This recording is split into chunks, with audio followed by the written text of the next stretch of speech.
जोंनि दिनै बे बर' निउस बा बर' खौरां नायग्राफोरनि बयनिसिमबो आङो गोसो गोरबोनिफ्राय खुलुमनायखौ जासिहरग्रोबाय। आं बिग्राय बसुमतारी। दा जों मोनसे गोजोनथाव खौरां लानानै फैदों बयबो जोंनि जे बिटिसि बा आसामनि मोसागिरि बिथांमोननिसिम। दा बेनो जाहैबाय जोङो मोनसे सल' डान्स कम्पिटिसन खुंनो नागिरदों आलायारन फाउन्डेसननिफ्राय मोनसे NGO बियो बेनिफ्राय जों खुंगोन। दा बेनि टाइटेलानो जाहैबाय स्टेप आप अफ बड'लेण्ड। दा बेखौ जोङो अडिसन लाग्रोनाय जागोन। अडिसनखौ जों सानजा फारसे गुवाहाटिनिफ्राय लानानै ओरै क'क्राझारसिम जों लाबोगोन। गिबियावनो जोङो 14 डिसेम्बराव लागोन जोङो गुवाहाटियावहाय। गुवाहाटिनि गरसुक नियार आनसलिक जाहित्य बिद्यालया CEC बिल्डिं 3rd फ्ल'र बेवहाय जों लागोन। बेनिफ्राय जोङो 21 डिसेम्बराव लागोन जोङो गलमा चक उदालगुरियावहाय। दा बेनिफ्राय जों लागोन 28 डिसेम्बरावहाय तामुलपुराव लागोन कालसारेल कमिउनिटि हलाव मथंगाबुरि पार्कनि साखाथियावनो दं बियो बेयाव लागोन। दा बेनिफ्राय 11 जानुवारि 2026 याव जोङो सिमला बाजार बाक्सा केसि कलेज बेवहाय जों लागोन। आरो बिनिफ्राय जोङो 18 जानुवारियावहाय 2026 बेवहाय जों लागोन हटेल हिमालया सापागुरि नियार बङाइगाव। आरो बिनिफ्राय जोङो जोबथारनायाव 25 जानुवारि बा 25 जानुवारि 2026 जोङो क'क्राझारनि जे दानि जाबाय थानाय art and motion dance academy नियार मदन महन फार्मासि बेवहाय जोङो जोबथा अडिसन जागोन 26 जानुवारियाव। स' बेखिनिखौ आं फोरमायहरो बयनिसिमबो। आरो बेनिफ्राय जोंहा रेजिस्ट्रेसन फिसखौ जोंहा बारा खालामनाय जायाखै मात्र 1500 बा 1500 खालामनाय जादों। आरो जाय बिथांमोना रेजिस्ट्रेसन खालामगोन बेखौ जोङो बेनारावबो होखादों अनलाइन रेजिस्ट्रेसन खालामनो हागोन।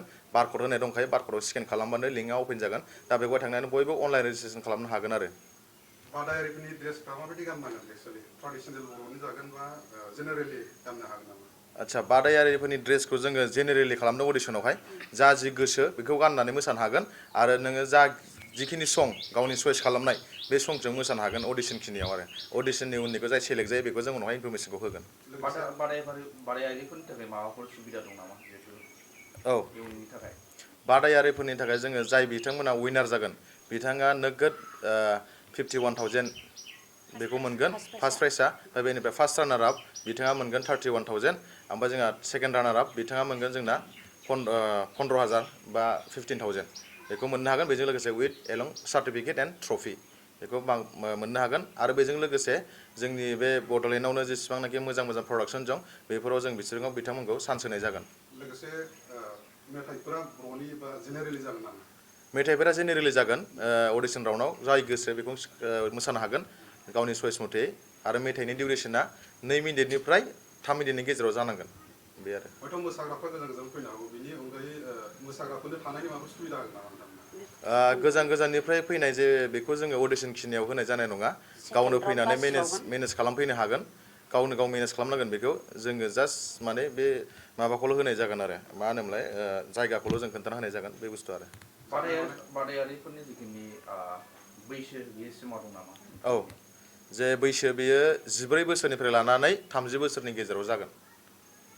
लोगोसे नैबे नोंथांमोननि बादायलायनायाव जाज हिसाबै सोरबायदि मानसिखौ सेलेक्ट खालामो? अडिसन खिनियाव जोंनिफ्रायनो सासे जाज थागोन आरो लकेल जे जायगायाव लागोन बेनिफ्राय लकेल सासे जाज थागोन। बे सानैनि गेजेरावनो जाज खालामनाय जागोन। जोङो फाइनालावहायसो जोङो फाइनाल राउन्डसिमाव जोङो बेलेगनिफ्राय बा नेसनेल लेभेलनि जाज लाबोनो जों नाजागोन आरो। नैबे मोसानायाव अनलि बर'ल' जागोन ना जेनेरेलि जागोन?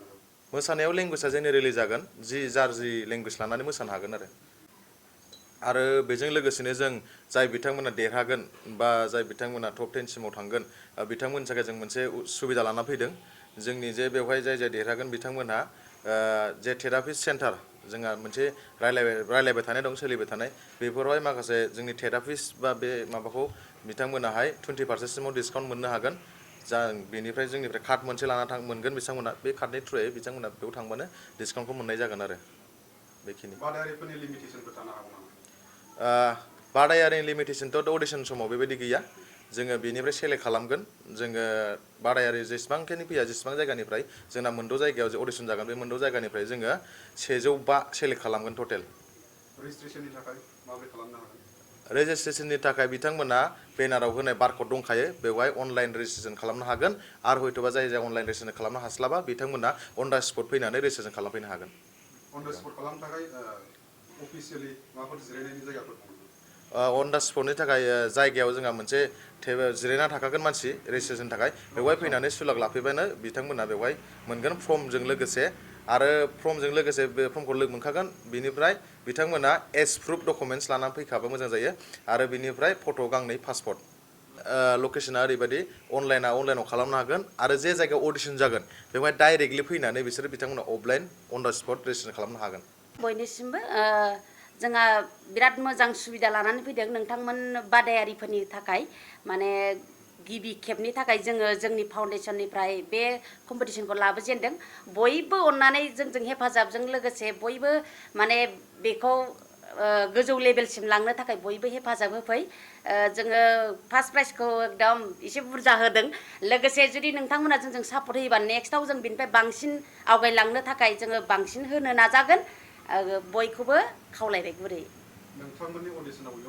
उइनार जानायफ्रा इयुननि समफोर फिल्मफ्राव गानो मोननायनि माबाफोर चान्सफोर दं नामा बेखौबो जोङो माने लासैनो नाजालांगोन जाहाथे बै देरहाखांनाय उन्दै गथ'साफ्रा माने जेरावबो चान्स मोनथों आरो बे कम्पिटिसनजों लोगोसे जोङो माने देरहालांनाय गथ'फोरखौ जोङो एलबाम बा माबा मोनसे जोङो टारगेट लादों माने जाफुंसारोबाथ' जोबोद मोजांनि खोथा बेनि थाखायनो बयबो जोंजों हेफाजाब हो नोंथांमोननि बादायलायनायाव रायजो राजाफोरखौ नायफैनो थाखाय माबाफोर खावलायनो गोसो जायो नामा नोंथांमोननिफ्राय औ अभियासलि बेथ' नायखानांगोन माने जोङो जेला फाइनाल लेभेल जाहैयो अब्ला आरो खनसेबाव नोंथांमोननि गेजेरजों जों फोरमायहरगोन माने अबेखिनियाव जाहैगोन अबे डेटआव जाहैगोन बेखौ लासैनो नोंथांमोननि गेजेरजों जोङो फोरमायगोन